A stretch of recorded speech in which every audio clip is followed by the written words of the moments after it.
মামি আর দিদা এদিকে নেপতে শুরু করে দিয়েছে। আর এখানে কলা পাতা কেটে আনলো একটা মামা, দিয়ে ঠাকুরগুলো সব এখন নামানো হবে। ঠাকুর নামানোর হবে কারণ আজকে ঠাকুরের থানটা রং করা হবে।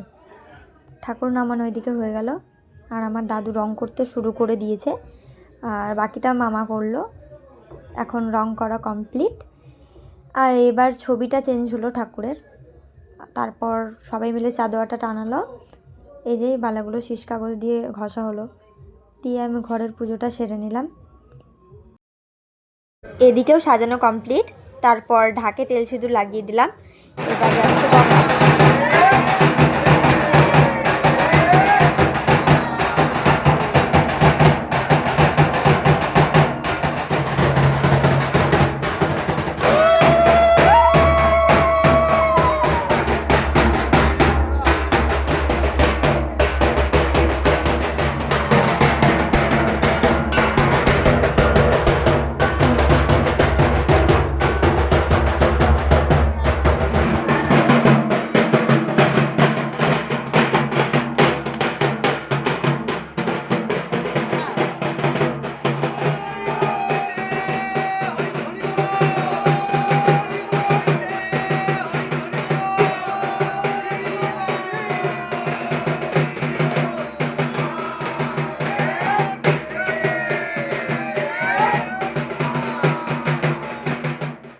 ঠাকুরগুলো সব থানে সাজিয়ে রাখলো।